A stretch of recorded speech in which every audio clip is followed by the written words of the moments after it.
इस वीडियो में हम इंडियन एक्सप्रेस न्यूज़पेपर की इंपॉर्टेंट न्यूज़ को एग्जाम के पॉइंट ऑफ व्यू से डिस्कस करेंगे। हेलो एवरीवन, आज डेट है 21 अगस्त 2021 और इंडियन एक्सप्रेस न्यूज़पेपर एनालिसिस में आपका स्वागत है। नीचे डिस्क्रिप्शन बॉक्स में Telegram channel volcano IAS academy का लिंक दिया हुआ है। फर्स्ट न्यूज वैक्सीन को लेकर के है। 12 ईयर्स चिल्ड्रन या फिर उससे ज़्यादा एज के जो बच्चे हैं उनके लिए वैक्सीन का ट्रायल हो चुका है इंडिया में और उसको इमरजेंसी यूज ऑथराइजेशन भी मिल गया है। ये जो वैक्सीन है उसका नाम है जाइकोव-डी।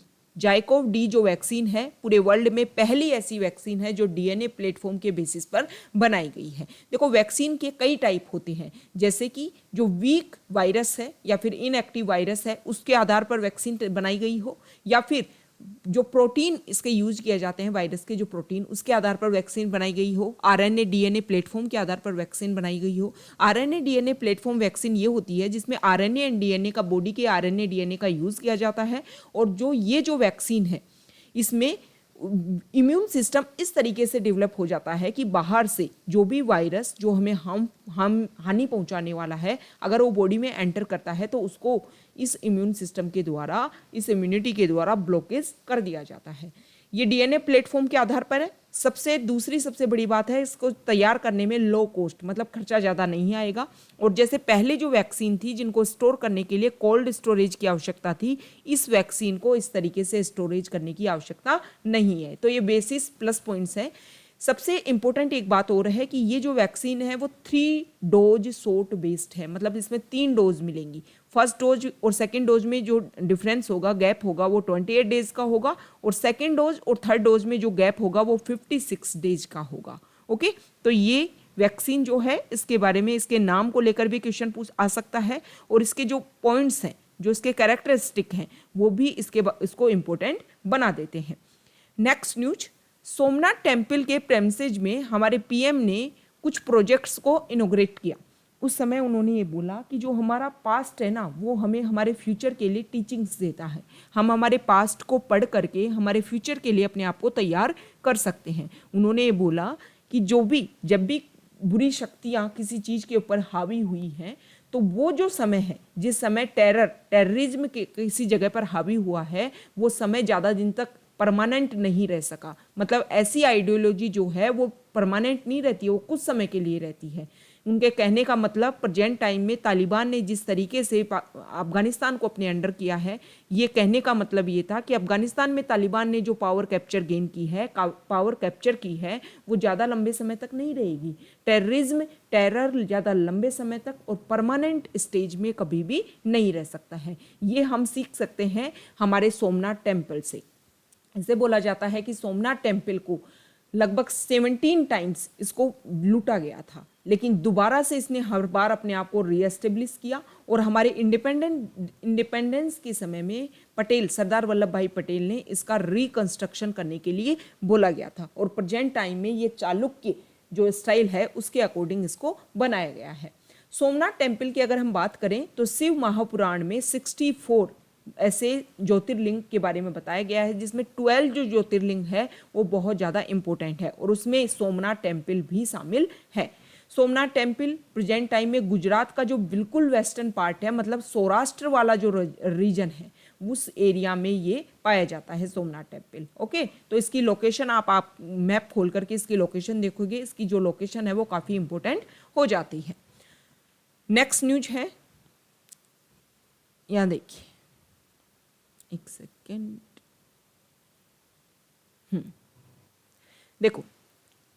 देखो जो एलजी है ना, दिल्ली गवर्नमेंट और वहाँ की जो एलजी है उसके लंबे समय में उनके बीच में टसल चल रही है। टसल चलने का क्या कारण है कि मई के महीने में दिल्ली गवर्नमेंट चाहती थी कि एक कमेटी बनाई जाए और वो कमेटी ये डिसाइड करे कि भाई कोविड की जब सेकेंड वेव आई उस समय को ऑक्सीजन की कमी की वजह से किसी की डेथ हुई या नहीं हुई, या ऑक्सीजन की कमी होने की वजह से किन लोगों को क्या क्या परेशानी हुई। हालांकि एलजी ने इस प्रपोजल को रिजेक्ट कर दिया। दोबारा से जो आप गवर्नमेंट है उसने दोबारा से कोशिश की और उन्होंने दोबारा से उन्होंने प्रोसीजर किया है। वो उन्होंने मांगा है कि एलजी अपनी सहमति दे, लेकिन एलजी ने दोबारा से इसको रिजेक्ट कर दिया और ये कहते हुए उन्होंने रिजेक्ट किया कि प्रेजेंट टाइम में जो सुप्रीम कोर्ट कमेटी है वो इसके बारे में रिसर्च कर रही है, डिस्कस कर रही है और पता लगा रही है कि ऑक्सीजन की कमी की वजह से इंडिया को कितना नुकसान हुआ था। देखो, अगर हम प्रेजेंट टाइम में देखें तो अभी पार्लियामेंट का जो मानसून सेशन हुआ उसमें स्टेटमेंट दिया गया था कि ऑक्सीजन की कमी की वजह से ministry of health of state जो हैं उन्होंने बोला कि ऑक्सीजन की कमी की वजह से किसी की भी कोविड के सेकेंड वेव में डेथ नहीं हुई। तो ये मेजर इशू बन जाता है क्योंकि सब लोगों ने लाइव ये देखा कि इंडिया में ऑक्सीजन की कमी की वजह से कितना ज़्यादा इफेक्ट हुआ था। नेक्स्ट न्यूज देखिए, एक सेकेंड।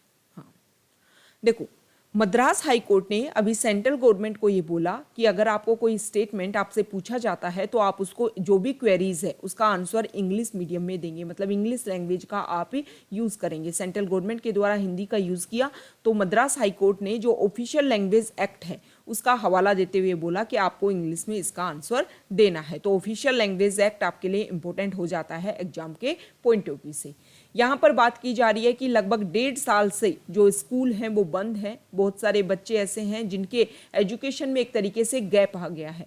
अब उस एजुकेशन के गैप को फिल करने के लिए हमें कोशिश करनी चाहिए और इसमें बहुत सारे जो एक्सपर्ट्स हैं वो कोशिश कर रहे हैं कि जो लर्निंग लॉस हुआ है उसको कैसे आप चेक करोगे, किस तरीके से आप पता लगाओगे कि कौन सा बच्चा कहाँ पर स्टैंड करता है। इसके लिए उन्होंने बोला कि जो मोहल्ला क्लासेज हैं वो ऑर्गेनाइज करवाई जाएं ताकि वहाँ पर छोटे छोटे लेवल पर जो बच्चे हैं वो डायरेक्ट अपने टीचर के टच में आएंगे और जो भी उनकी प्रॉब्लम्स हैं उनको अच्छे से सॉल्व किया जा सकेगा। नेक्स्ट न्यूज, यहाँ पर नारायण कोटी टेम्पल्स के बारे में बताया गया है कि नारायण कोटी टेम्पल्स को अडोप्ट ए हेरिटेज प्रोजेक्ट के तहत अपनाया गया है। और ये जो साइट है इसके बारे में आपको पता होना चाहिए कि इसमें एंशियंट जो टेम्पल्स हैं उनका ग्रुप है नारायण कोटी, ठीक है। एंड यहाँ देखिए, believe to have been constructed in the 9th century, इसके बारे में बोला जाता है कि 9th सेंचुरी में इनका कंस्ट्रक्शन करवाया गया था। नेक्स्ट न्यूज देखो, यहाँ देखिए, जो हमारा मनरेगा प्रोग्राम है उसमें ये बोला गया है कि कुछ डाटा सामने आए हैं कि रूरल डेवलपमेंट मिनिस्ट्री के द्वारा जो मैनेजमेंट इंफॉर्मेशन सिस्टम है उसने डिस्कशन किया, उसने ये पाया, उसने रिसर्च किया कि मनरेगा स्कीम के तहत पिछले 4 साल में 935 करोड़ का गबन हुआ है और ये डाटा सामने आए हैं। हालांकि कुछ स्टेट ऐसे हैं जिनमें सबसे ज़्यादा गबन सामने आए, तो उसमें तमिलनाडु का नाम है। बहुत सारे स्टेट जैसे Rajasthan, Kerala, Arunachal Pradesh, Goa, Ladakh, Andaman and Nicobar, Lakshadweep, Puducherry and Dadra and Nagar Haveli, उन्होंने अपने जो रिपोर्ट पब्लिश की है उसमें उन्होंने ये माना है कि उनके यहाँ पर 0 गबन हुआ है मनरेगा स्कीम के तहत।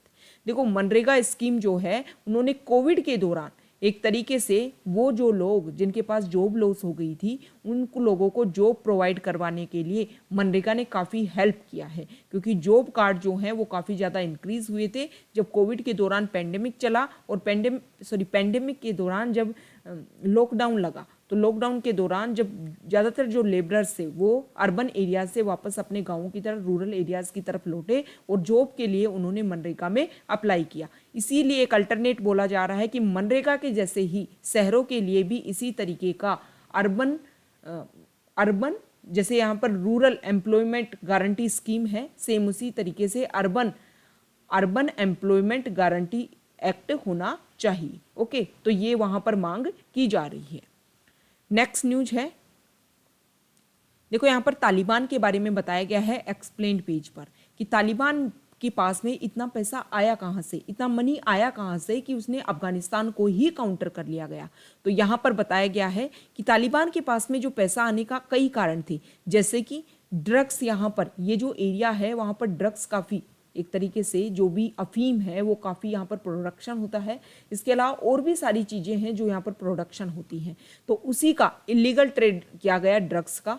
उसकी वजह से अगर हम प्रेजेंट टाइम में कुछ डाटा आप यहाँ पर देखोगे तो 2014 के United nation office on drugs and crime के UNODC के डाटा हैं कि 2014 में जो मेटाफिटेमाइन है, मेटाफिटेमाइन ये एक ड्रग होता है, इस ड्रग का मतलब 9 किलोग्राम यहाँ पर पाया गया था कि 9 किलोग्राम यहाँ पर इसका ट्रेड होता है। लेकिन 2019 में जो डाटा सामने आई उसमें बोला गया कि 650 किलोग्राम इसका क्या होता है, ट्रेड होता है। तो समय के साथ में जो ड्रग्स का ट्रेड है वो बहुत ज़्यादा इंक्रीज हुआ है, उसमें तालिबान का काफ़ी बड़ा हाथ है। नेक्स्ट प्रॉब्लम जो उनको सपोर्ट मिला वो ये मिला कि यहाँ पर डोनेशंस उनको खूब मिले हैं। मतलब बहुत सारी कंट्रीज ऐसे हैं जिन्होंने चोरी छुपे, जैसे जब तालिबान यहाँ पर अफगानिस्तान में यूएसएसआर की सेना बनी हुई थी उस समय यहाँ पर जो भी ऐसे बोलते हैं कि तालिबान का जो इमरजेंस हुआ है उस इमरजेंस करने में पाकिस्तान का और इसके अलावा जो यूएसए है उसका बहुत बड़ा हाथ है। सेम इसी तरीके से प्रेजेंट टाइम में भी तालिबान को बहुत सारे लोगों ने सपोर्ट किया है इसी की वजह से। और जो माइनिंग इलीगल जो माइनिंग हो रही थी, टैक्सेस जो कलेक्ट किए जा रहे थे इलीगल तरीके से, ये सारी कैसे हैं जो तालिबान के पास इकट्ठे हुए और उस तालिबान ने उस पैसे को यूज़ करके प्रेजेंट टाइम में अफगानिस्तान को अपने अंडर करने की कोशिश की है।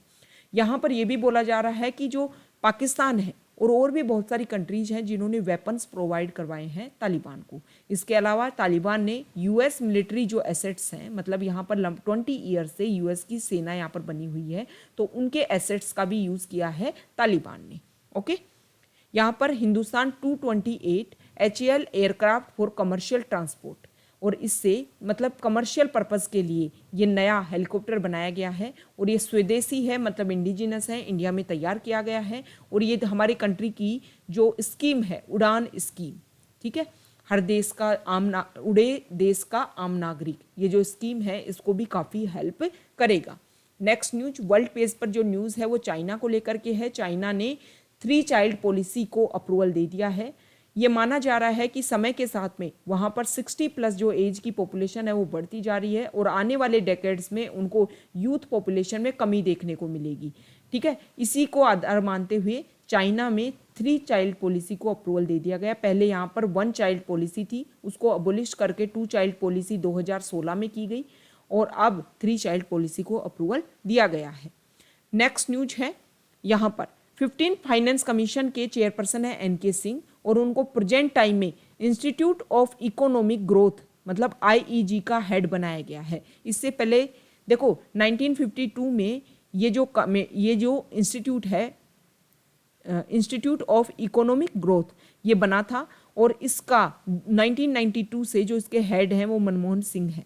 लेकिन प्रेजेंट टाइम में उनकी बढ़ती हुई एज और बहुत सारी डिजीज़ की वजह से उन्होंने इस सोसाइटी से अपना डेजिग्नेशन दे दिया और NK सिंह को इसका हेड बनाया गया है। NK सिंह ने अपनी बहुत सारी चीज़ें यहाँ पर रखी हैं कि आने वाले समय में हम किन किन पॉइंट्स के ऊपर डिस्कस कर सकते हैं। उन्होंने बताया कि प्रेजेंट टाइम में जो मेजर इश्यूज हैं वो क्लाइमेट एक तो मेजर इश्यूज है, इसके अलावा जो एनर्जी के सोर्सेज हैं मतलब एनर्जी जो ट्रांजिशन है वो भी एक मेजर इशू है। इसके अलावा मेजर इशू की अगर हम और बात करें तो पोल्यूशन एक मेजर इशू है। तो हमें क्या करना है, हमें रिन्यूएबल एनर्जी की तरफ, ग्रीन एनर्जी की तरफ अपने आप को चेंज करना है। इसके अलावा जो प्राइवेट इन्वेस्टमेंट है सस्टेनेबल डेवलपमेंट में, रिन्यूएबल एनर्जी सोर्सेज में, उसको हमें बढ़ाना है। ओके, इन सब के ऊपर फोकस करने की उन्होंने बात की है। तो ये आज का हमारा डिस्कशन था। Okay, thank you.